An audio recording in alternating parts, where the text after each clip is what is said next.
信唔信有神？信，我咪神。神都係人嚟嘅，能夠把握自己條命，佢咪神。有時有啲嘢未必可以把握到，賭博都有輸贏。Comment le syndicat du crime a lancé le genre de l'heroic bloodshed? Le terme est inventé à la fin des années 80 pour décrire les œuvres de John Woo qui cartonnent alors au box-office. Le premier film de l'heroic bloodshed est l'incontournable Le syndicat du crime sorti en 1986. Qui dit genre, dit code, et ils sont très spécifiques. Beaucoup de fusillades, de gangsters, de sang et d'action.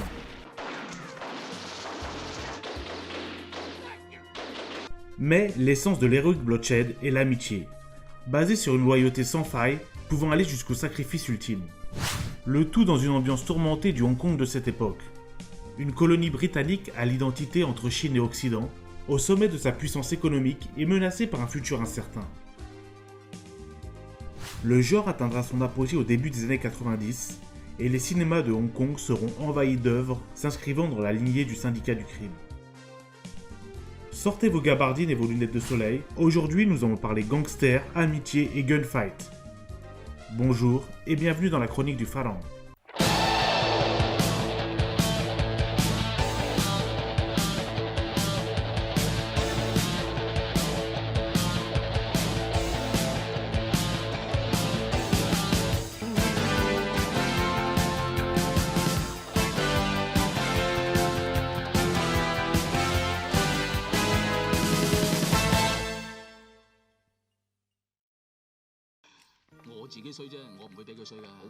À Hong Kong, les gangsters Ho et Mark sont les meilleurs amis du monde. Le jeune frère de Ho, Kit, dont il est très proche, veut devenir policier, mais il ignore que son frère fait partie d'une organisation criminelle. À la suite d'événements malheureux, Ho est doublé lors d'un coup monté et se rend à la police. La réputation de Kit est ternie suite à l'arrestation de son frère. À sa sortie de prison, Ho tente de se réconcilier avec Kit, avec qui il est maintenant brouillé. Mais les liens entre lui et son ancien gang sont difficiles à rompre. À l'époque, John Woo n'est pas encore le grand réalisateur que l'on connaît. C'est sa rencontre avec Chow Yun-fat qui sera décisive, puisque c'est lui qui produira le syndicat du crime. Avant d'incarner l'icône du cinéma hongkongais, Chow Yun-fat eut un début de carrière modeste, enchaînant les échecs. On le surnomme alors la poisse du box-office. C'est avec le syndicat du crime qu'il obtient la consécration. Il y interprète Mark, le frère de sang de Ho. Au début des années 80, la carrière de Tai Lung commence à décliner. C'est John Woo qui le remettra sur le devant de la scène en le faisant interpréter Ho. Quant à Leslie Cheung, il n'est encore qu'un jeune chanteur, n'ayant eu qu'un seul rôle notable. À la sortie du film, il connaîtra un succès retentissant. Il joue Kit, le frère de Ho. La première chose qui frappe dans le syndicat du crime et dans l'heroic bloodshed en règle générale, c'est le côté mélodramatique. Le genre ne donne pas dans la subtilité. Les émotions affichées sont toujours extrêmes. Quand on se fait des promesses, c'est pour la vie. Quand on s'aime, c'est niais et fleurs bleues. Quand on se bat, c'est ultra violent. Le syndicat du crime n'est pas qu'un film d'action. Il est aussi un drame familial.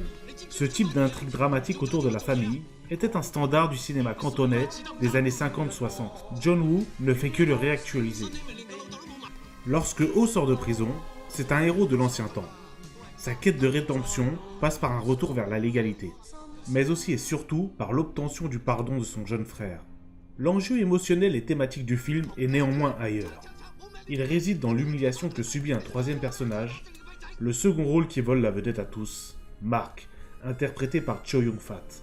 Il se place entre Ho et Kit, le nouveau et l'ancien Hong Kong. Il est le passeur qui appelle le héros caché à renaître dans le monde contemporain. C'est son idée de la romantique fraternité d'armes qui relance le récit. Comme le film pousse toutes les émotions jusqu'à leur point de rupture, il en va de même pour l'action. John Woo ne cherche pas le réalisme. On ne se préoccupe pas du nombre de balles tirées, seule l'habilité au combat du héros compte, car les héros ne sont pas comme les autres. Ils sont montrés comme des dieux mortels, gagnant leur combat en étant souvent mutilés, sûrement un héritage du cinéma de Chang-Chi. John Woo exprime leur toute-puissance en stylisant au maximum les gunfights. usant de ralentis et de jump cuts. Tout cela donne une impression de surréalisme, de combat suspendu, à l'image de l'expédition punitive de Mark. Parfois, une seule scène peut lancer une carrière. C'est d'ailleurs pour moi une des scènes les plus mémorables du cinéma de Hong Kong. Près d'une demi-heure après le début du film, Chow Yun-fat, implacable, vêtu d'un trench coat et de 2 pistolets, assassine un gang de Taïwanais, puis se retire pour récupérer une série d'armes à feu préalablement cachées pour permettre une sortie en toute sécurité.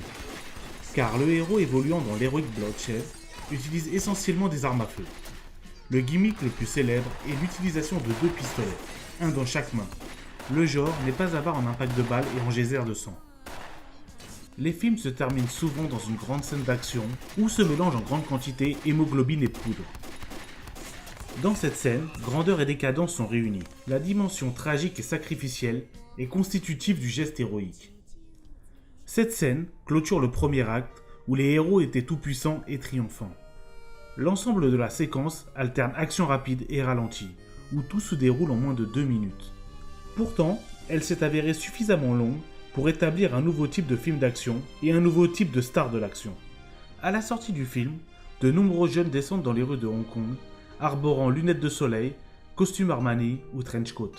Les fans n'avaient rien compris. Le film ne fait pas l'apologie des triades. Oh est victime de ses activités criminelles et cherche à quitter cet univers. Quant à Mark, il est broyé par le monde impitoyable du milieu. Le deuxième acte est la chute du héros. Il va donc repenser à sa vie et tenter de retourner dans le droit chemin. Devenu mendiant pendant que son frère de sang purgeait sa peine, Mark vit au jour le jour, ramassant les billets qu'on lui jette à terre, entraînant sa jambe malade.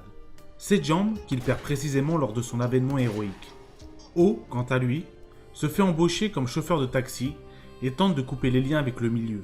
Kit ne veut plus parler à son frère et se voit refuser une promotion à cause de lui. Le troisième acte est la vengeance conduisant à la rédemption, où nos 3 protagonistes vont faire face à l'homme qui leur a tout pris. Cette structure narrative en 3 actes sera reprise par tous les réalisateurs s'essayant à l'Heroic Bloodshed. Le Syndicat du crime est un équilibre parfait de tous les ingrédients du genre. Des gunfights réglés au millimètre près, des acteurs charismatiques aux poses héroïques, et les sentiments des protagonistes poussés à l'extrême. Mais cet équilibre est fragile. Dès sa suite, John Woo sera dans la surenchère, avec des scènes d'action étirées au maximum et un scénario mal ficelé. La raison de cette rupture de ton avec l'opus précédent est connue. John Woo a réalisé ce second opus à contre-cœur. Cependant, j'aime beaucoup cette suite, et paradoxalement, j'adore le final ultra violent. Avec le Syndicat du crime 2, John Woo légitimera toutes les imitations qui mettront en scène des scénarios bancals, des acteurs avec un jeu, disons, discutable, et des scènes d'action sans réel intérêt narratif. Si l'instigateur du genre le fait, pourquoi les autres ne le feraient-ils pas aussi? Il remettra tout le monde d'accord avec The Killer, sorti en 1989. Le Syndicat du crime, œuvre phare des années 80, a relégué John Woo, Chow Yun-fat et Leslie Cheung au rang de stars. Le film a souvent été parodié, notamment par Wong Jin, au passage, qui est un de mes réalisateurs préférés.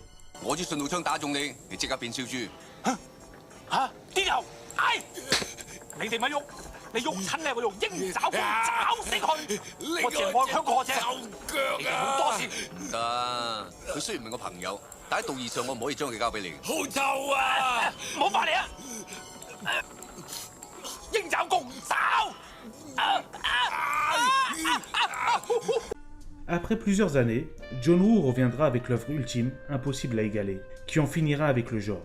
Je parle bien sûr d'À toute épreuve dont nous parlerons la semaine prochaine. J'espère que la vidéo vous a plu, et n'oubliez pas, c'est vous qui choisissez ce que vous regardez.